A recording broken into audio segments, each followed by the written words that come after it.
Hey, welcome back to Haven't Read It. Hope you guys are having a good weekend.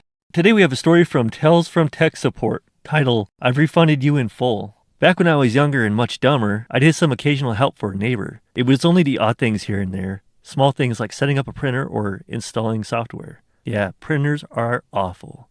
I never charged for anything.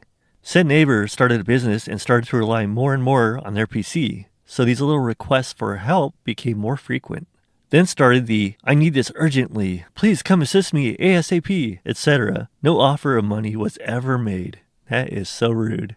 I was also doing a fair bit of study, worked a part-time job, and had somewhat of a social life, so I wasn't really interested in charging money or any of the responsibilities and risks that come with it. I did tell the neighbor, whilst I would help as much as I can, if they rely on their computer for their business, it might be worthwhile getting a paid IT person. Their attitude was basically, why would I pay someone when you do it for free? Anyway, one day, something breaks on a Monday or Tuesday, and I mentioned I couldn't take a look at it until the weekend due to study, work, etc. They said that won't do. They really need me to take a look at it, and if I could rearrange a few things so I could take a look at it today or tomorrow. I say I can't. Good job, OP. Set those boundaries. They say that this isn't good enough. They rely on their computer, and I need to fix it ASAP. At this point, I've pretty much had enough. Me, I'm sorry my services haven't met your needs. I will give you a full refund for my services so far. I don't think I've actually ever paid you anything, have I? No, therefore the refund is complete. I think they got the hint.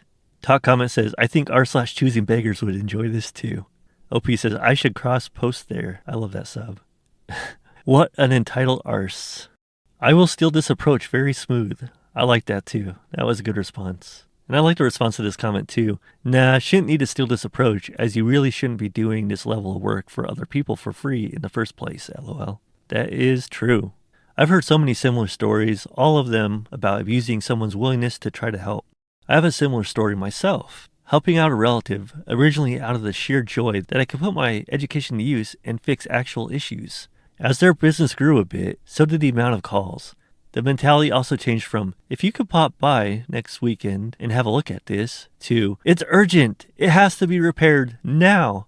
At that point, the £10 or £20 they'd give was more like an insult than pay. They strictly wanted things fixed, but no any kind of planning ahead. They had no backups of any kind and were too cheap to buy even an external drive and have a backup software work in the background. As you'd guess by now, they eventually had a total loss thanks to a lightning strike, and in their minds, I was on the hook for it. The fallout caused all kinds of drama inside the family. In the end, they thought they were the victims in all of this. Of course they did. People seem to love the idea that getting help with their computers is free, and they'll have very colorful reactions when their call once or twice a year turns into weekly demands, and we're starting to talk about money. At the same time, none of these people would consider giving you anything free, or they think 2 buns from yesterday from their bakery is worth the 4 hours you spent resurrecting their dead server. That's a 12-year-old desktop from secondhand store. That is true. They want the expertise, but they don't want to pay for it. And it's so true that anything goes wrong, they blame you. Second story of the day. This one is from r/anti-work. Moved from Europe with American wife. Work culture shock. I met my American wife, military, in Germany and recently moved to the US about 2 years ago. To be honest, it's an absolute work culture shock. Coming from a work environment of mandatory paid time off of 5 to 6 weeks being the norm, mandatory sick pay if you work, 35-hour weeks being the norm, to moving to the US and having absolutely none of those perks has been mind-blowing. I can't seem to land a job here that offers any paid time off. Even my friends who work for large companies only get 2 weeks if they are lucky. It just seems unproductive. I see a lot of burnout in people's eyes. My question is to my fellow workers of America. Why do you think this is so? If it's truly about profits for shareholders, and it's been proven that rested and contented workers are more productive, then why don't American CEOs adopt the European paid time off model? My only thoughts are they know it's unproductive and do it anyway. It must be out of malice. Apologize for my English writing, not my first language. Their writing is immaculate. This top comment perfectly summarizes it. It's not about productivity, it's about power and control. That is 100% true. Here's a personal story. I was working IT at this billion-dollar company. During COVID, they switched from in-person to remote work. And then a couple of years later, when I started, they were hiring people because they had fired people that would not come back to the office. These people were successfully doing their jobs for years from home, living all around the United States. And then they were let go if they couldn't come back or didn't want to come back. And then to top it all off, I believe it was my second week there, I come up to the supervisor for some help, and he goes, "You need to start to learn to use your chat more." Like, why the hell are we here in person if I can't come up to you as a new employee, new to the systems, and explain the problem to you face to face? Second top comment, because 3 of our citizens have more money than the bottom 200 million citizens combined. Third top comment, because over here, there's a saying, penny wise, dollar dumb. It basically means companies take short-term cost-cutting plans that hurt them in the long run. Usually because the corporate culture means that by the time the larger price needs to be paid, the guy that instituted the policy has already gotten their huge bonus for saving money in the short term and moved on to another job. The new guy comes in, blames all the world's woes on the last guy, and the cycle repeats. So they hire someone on, make them work as hard as humanly possible, with as few benefits as possible. Then when they burn out, they just throw them away and get somebody new. The fact that they are developing zero long-term experience in their field, which hurts them competitively, doesn't matter. They'd rather save a penny today than make $1 tomorrow. That is 100% true. That billion-dollar company was still using SQL or something. There were queues to connect to the database for the data to be entered. So if the servers go down, the computers get, power outage, anything, all that data gets lost. And believe me, there were a lot of server issues and lost transactions and sales and a bunch of other nonsense that would be otherwise 100% preventable. Enough of my rambling. Now let's do the next story. r/entrepreneurs. How my ego cost me $1 million business. Last week I wrote about how I landed my biggest client. Today, I want to share a different story. One without a happy ending, but full of lessons. 2020, deep into the pandemic. My business was struggling, so I decided to launch a new company focused on energy efficiency. It seemed like a no-brainer. Save the planet while saving clients money. Who wouldn't want that? I raised funds from friends and family, used our savings, and went all in. I ignored advice to wait because my ego told me I would prove them wrong. We quickly secured a presentation with 7-Eleven, including top executives from Mexico and the UK. We were selected for a pilot program for energy monitoring and efficiency. The final contract was for 1,800 stores over 4 years. Here's where I made my first mistake. Instead of accepting the request to test 2 stores, I volunteered to test 4 for free. But everything seemed fine. We did a great job, exceeded expectations, and gained recognition from both the client and our suppliers. My ego skyrocketed. After months of work, our results were outstanding. We saved more energy than expected, outperformed 3 competitors, and tied with another. We were certain we'd win. But we didn't win. We couldn't understand what went wrong. Everything pointed to us closing the deal, but we didn't. By that time, we had spent too much money. Plus, I had put all my eggs into one basket, neglecting other opportunities to focus on this deal. So lessons learned. Number 1, ego clouds judgment. Never make business decisions to prove others wrong. Number 2, scale gradually. Big business relationships rarely happen overnight. Start small and grow. Lesson number 3, learn to say no. No matter how big the opportunity, know your limits. Lesson number 4, free work is not a strategy. Clients won't value your business if you give away work. 100% true. Number 5, measure your risks. Business isn't gambling. Sustainable growth beats all-in bets. Number 6, listen and read the signs. The warnings I ignored were right, but my ego blinded me. Number 7, don't make strategic decisions when emotionally compromised. You'll prioritize what feels good, ego, over what's best for the business. Number 8, don't fall for false success. Followers, applause, and people impressed by your progress don't mean you're actually succeeding. Don't mistake social validation for real results. I hope my story helps someone avoid the same mistakes. Have you experienced something similar? There are no comments at all, but I felt like that was a good story, full of life lessons. Let's read their first story, how I landed my most important customer.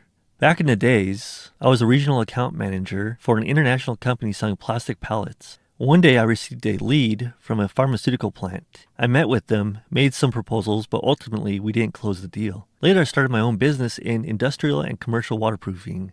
After some time, I reconnected with the same engineer from that pharma plant. He gave me the email of their maintenance manager, and through a cold email, I managed to get a meeting with their engineering team. But here was the challenge. What could I offer them about waterproofing that they didn't already know? I went into the meeting, asked questions, and uncovered their pain points. They had serious leakage issues, so I focused on a specialized waterproofing product that could be applied even in the rain to stop water leaks instantly. They were skeptical. Could this product really solve their problem? That summer, they bought 2 buckets of the material, each costing around $400. The test was a success. The following summer, they ordered 20 buckets so that's $8,000.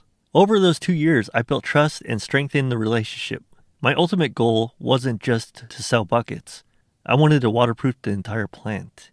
With that trust established, I convinced them to open bids for their first large-scale waterproofing project. Since they already saw me as an expert, they let me design the solution, which meant I had an edge over my competitors. That's how I landed my first big waterproofing contract, over 10,000 square meters, 2 years after my first small sale. That pharma plant became my biggest client for the next 6 years, generating approximately $1.2 million in revenue.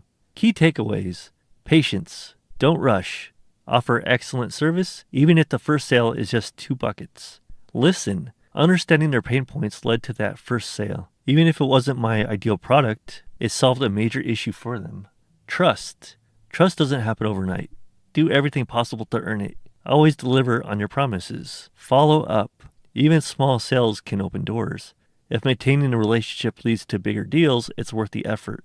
What do you think? Have you had a similar experience? So the takeaways were patience, listening, trust, and follow-up. The listening is especially hard and good, rewarding. Top comments. Free consultations and free audits are not free, and everyone knows it. You aren't Costco selling mini hot dogs. Sure, all the gurus are saying to give stuff away for free, but they are referring to sharing general info via marketing and advertising. One-on-one free service attracts prospects who will expect more free or discounted merchandise in the future. Offering free consults will cause higher-end clients to disqualify you without a thought. Most of us prospects who didn't just crawl out from under a rock also know that a free consultation or audit is being done for the benefit of the salesperson. And the recommendation from the free consultation is going to be that I must purchase your stuff. All these free tactics are high risk, no profit endeavors that make logical sense in a linear world, neither of which apply to real humans outside a sales training course. Act accordingly. I agree, don't ever give anything away for free. I heard a good line recently. Say you're offering discounts because you're starting shop in a new territory or city or opening a new location, so you're setting up local roots. Next story, boomers being fools. Boomer at Disney who did not expect feral aunt energy from me. We went on a family trip a few weeks ago to Disney World, which included my niece and her amazing wife. My niece's wife has very short hair and mostly androgynous features. We go to the restroom and I am maybe a few people behind. A boomer lady puts her hands on my niece's wife to physically stop her from entering the bathroom. I round the corner and see it and I completely lose it on the boomer. It begins with, "WTF do you think you're doing? Why do you have your hands on my niece?" I could tell that when I said niece, she knew she had messed up. The stumbling and stammering began. "I thought she was a man." I said, "Well, she is not. And honestly, what would it matter since everyone is in their own personal stalls?" Of course, she threatens to get the park security and have me perp walked down Main Street, USA. Top comments. I'd be like, "Let's go to security together so I can tell them that I witnessed you put your hands on my niece first. We'll see who gets banned. See how fast she runs." A response says, "Bingo, boomer legit assaulted the niece." This comment says, "Good, but in the unfortunate case that it happens again, you need to up the ante. Why are you molesting my niece? What a disgusting sexual harasser. So gross to feel she could put her hands on someone else because of an idiotic mistake on her part. Wish we could start getting these shitheads arrested for sexual harassment or sexual assault when they do shit like this. Or even better, a hate crime. Ah, you encountered a Florida boomer in the wild. They have taken it upon themselves to be the Satan's bathroom police against the scary trans people. They're so weirdly obsessed with everyone's genitals." Oh, this is good. A response to that comment. "I have never in a woman's restroom seen anyone's genitals, except the rare escape artist toddler." It rarely gets talked about. Biological women that code masculine are going to constantly be victimized by trans panic. The genital police can't help themselves. She could threaten, but I bet she would be the one being let out for putting hands on someone. 2 more stories. The next one is from anti-work again. Put in 2 weeks notice, told not to come back 1 week later. But I'm the only person in our region Who knows how to use the program I need to use for my job that is required to be used for this specific region? There are some people here who have done my job in the past and are certainly smart enough to figure out how to use this tool, but they don't have the time. They're already overworked, and the documentation we have is outdated for some parts of it, and some just did not exist when I got trained on it. So I've been getting emails explaining new things and changes as they've been implemented. I was trying to be nice and get as much stuff done and prepped for them before my last day, since I actually like the people at this location and would be willing to work for them again. My issue was with mismanagement at the headquarters. But then I got called in Friday afternoon and was told that it's my last day. So I had to pack my stuff up and couldn't finish anything else they asked me to finish up or any of the other stuff that I knew needed to get done or would make their lives easier if I got it done before I left. The best part is that they're not entirely sure when my replacement will exist, so they probably could have kept me on for a bit longer, possibly the entire second week of my notice. At least I'm getting paid for this upcoming week. I had to fight to get that in writing, lol. Talk comment, sounds like a them problem, my friend. That's a clean shot through the foot if I ever saw one. Just wait until they call you again. You are now a consultant and make $500 per hour with a minimum of 4 hours. Plus expenses, paid in advance. First, file for unemployment. Now you were fired. Then wait for them to call. Charge them up the rectum for your help. In advance, of course. Don't do a thing until cash is in hand, lol. I believe the technical term is charge them up the wazoo. Last story of the day. Put in my notice as the last person in my department.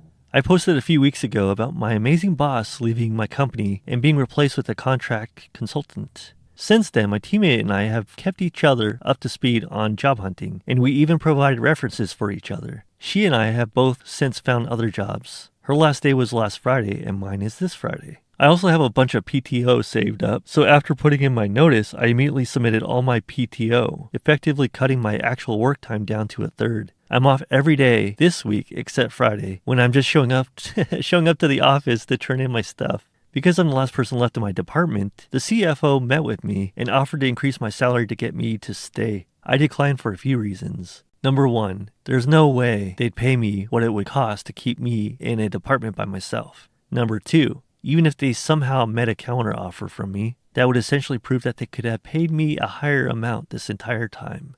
And number three, even if I did take a higher salary and stayed, they'd just immediately start looking for someone who'd do my job for less than I make now. As it is, there's no one left in this company who knows how to do my job. And because it absolutely has to get done, they're going to have to pay more for a set of contractors to figure it out. Not my circus, not my monkeys. TLDR, quit my job. There's no one else who knows how to do it. Not feeling remotely guilty about it. Edit, added in missing parentheses. Talk comment is, congrats. I just did this a few weeks ago, pretty much exactly as you described, except I was the only one. They asked if they could call me as a consultant, and I said sure, and gave them a rate triple what they were paying me. We'll see if they call in the next 2 months as it starts to ramp up. Someone responds, yes, $250 an hour, Monday to Friday, non-holidays, with 4-hour minimum paid up front. $350 for after hours, $450 for weekend. Starts Friday at 5 p.m. to Monday morning at 9 a.m. Everything double after 8 hours of work in a single day or 40 hours in a single week. Your other job is your primary, and hourly rate triples if they need you to prioritize their needs over yours. There's also a $500 charge for anything less than a 24-hour business notice. These are non-negotiable, and a contract must be signed prior to anything. Someone says, contract signed and retainer paid. Don't forget to require 1-year paid severance for any termination. Don't forget $5,000 retainer paid in advance. OP says, that's fantastic. I hope to come back to you and match your offer. I got hired for a role that had been essentially abandoned this way. No one knew what she did, and she was basically the lead and main person in the role. I can still remember when someone in the office said there was a step-by-step book she left in her desk, and in their expression when the drawers were all empty. It wasn't my first everyone left shit show, but it was the first time I ended up burned as a new hire by this kind of stuff, which sucked for me. They will bring in some poor greenhorn and then shit on them. Usually when there's no one left in the department and no training, you're in a toxic as fuck situation. OP says, I was on the other side of this once too, and it definitely sucks. The main reason I don't feel particularly guilty is that the consultant who came in made a decision that our department should change priorities. So even if I'd stayed, the actual scope of my job would be hazy at best. I don't know what they expected to do with our old responsibilities, because they still have to get done from a legal standpoint, but that's on the consultant to figure out.